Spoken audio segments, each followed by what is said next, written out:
चलिए आज class 7 Hindi part 19 part 19 आश्रम का अनुमानित व्यय, जिसमें गांधी जी के बारे में भी कुछ हम लोग को जानने को मिलेगा।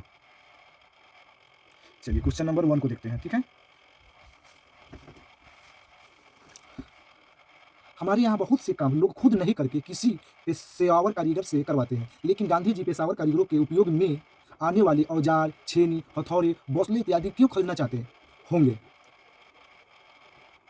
चलिए, गांधी जी स्वयं स्वावलंबित और आत्मनिर्भर होने के कारण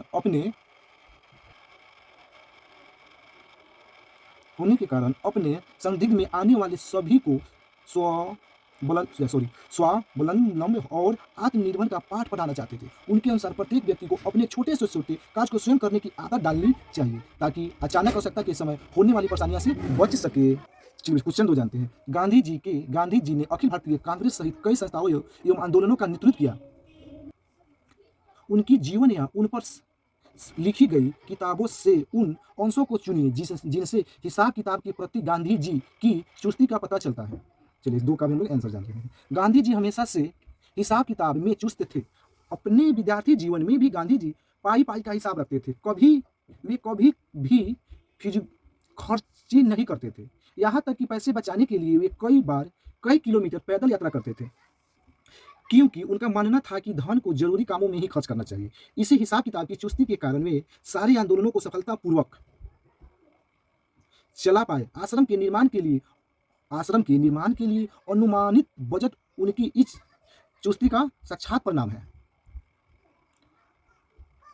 चलिए क्वेश्चन 3 को देखते हैं।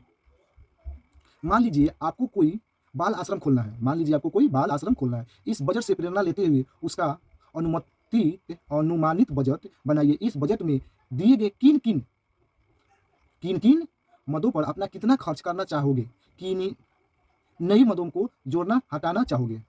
चलिए, यदि हमें बाल आश्रम खोलना है तो हमें निम्नलिखित मदों पे खर्च करना चाहिए, निम्नलिखित कामों पे खर्च करना चाहिए। सबसे पहले हमें क्या करना होगा? इमारत बनवाना होगा। इमारत के लिए लगभग 10 लाख की खर्च आएगी। अपने हिसाब से देख लेना, इसमें कोई दिक्कत नहीं होता। दूसरा, प्रबंधक, उसमें जो लोग काम करेंगे उसका कुछ मासिक सैलरी होना चाहिए। सहायक कर्मचारी, उसको भी कुछ सैलरी देना होगा। बालकों के वस्त्र, बिस्तर, पुस्तकें, शिक्षा व्यवस्था आदि पे भी खर्च, इसके लिए भी कुछ कर देना होगा। खाद्य पदार्थों पे खर्च, जो बच्चे रहेंगे तो खाएंगे भी, उसके भी मासिक खर्च कुछ होंगे। अन्य खर्च जैसे बिजली, पानी, रख रखाव, चिकित्सा आदि। कुल अनुमानित लगभग खर्च 13,05,000 तक हो जाएगा। चलिए क्वेश्चन नंबर 4 को देखते हैं। आपको कई बार लगता होगा कि आप कई छोटे मोटे काम जैसे घर की पुताई, दूध दूहना, घाट बुनना काम करना चाहते तो कर सकते हैं। ऐसा कामों की सूची बनाइए जिन्हें आप चाहकर भी नहीं सीख पाते हैं। इसके क्या कारण रहे होंगे? उन कामों की सूची भी बनाइए जिसपे आप सीख कर ही छोड़ेंगे। ऐसा काम की सूची बनाना, जो काम करना है तो उसे सीख कर ही छोड़ेंगे, बिना सीखे नहीं छोड़ेंगे। चलिए इसको बारे में जानते हैं। जैसे फल सब्जियां उगाना, ये तो आम बात है, सबको जा सकता है। थोड़ी मोड़ी परेशानी तो झेलनी पड़ेगी। मुझे फल सब्जियां बेहतर पसंद होने के कारण उन्हें उगाना पसंद है, परंतु शहरी वातावरण में रहने के कारण तथा घर छोटे होने के कारण यह कार्य नहीं कर पा रहा हूँ। 2 में कपड़े सिलना, मुझे नित्य नए कपड़े पहनने की शौक होने के कारण मैं कपड़े सिलना पसंद करता हूँ, परंतु अनुभव न होने के कारण मैं यह काम नहीं कर पा रहा हूँ।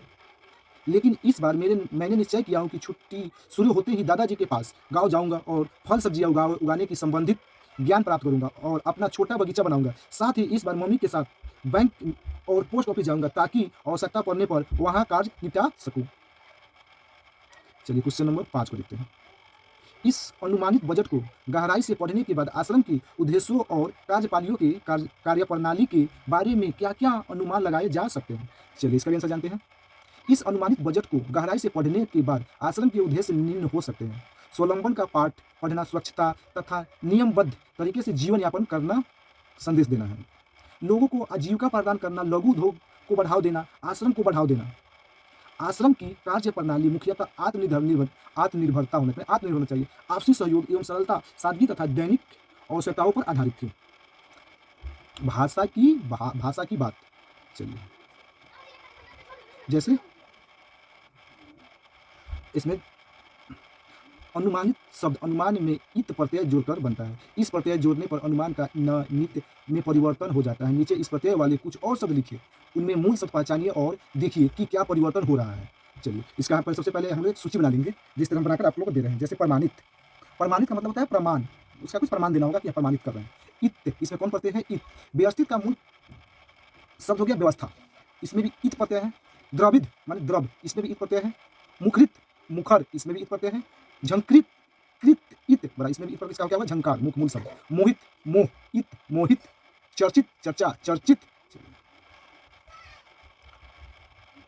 क्वेश्चन नंबर 7, इत प्रत्यय की भांति इक प्रत्यय से भी शब्द बनते हैं और शब्द के पहले अक्षर में भी परिवर्तन हो जाता है, जैसे साप्ताहिक बराबर क्या बनेगा? साप्ताहिक, सप्ताह जोड़ इक बराबर साप्ताहिक। चलिए इसको भी हम लोग अलग करके देख लेते हैं।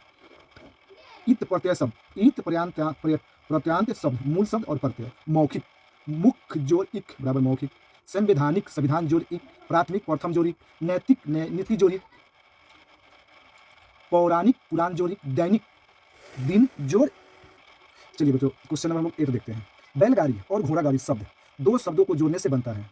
ठीक, इसमें दूसरा शब्द प्रधान है, यानी शब्द का प्रमुख और दूसरे शब्द पर टिका है। ऐसे ऐसे समासिक शब्दों में तत्पुरुष समास कहते हैं। ऐसे 6 शब्द और सोचकर लिखिए और समझिए कि उनके दूसरा शब्द मुख प्रमुख क्यों है। चलिए जैसे आप लोग को चार्ट पे दिखाया जा रहा है। ऋण मुक्त, ऋण से मुक्त, इसका विग्रह क्या होगा? ऋण से मुक्त। स्नान घर, स्नान के लिए घर। देश निकाला माने देश से निकाला। गंगा तट, गंगा का तट। नीति निगुण, नीति निपुण अर्थात नीति से निपुण।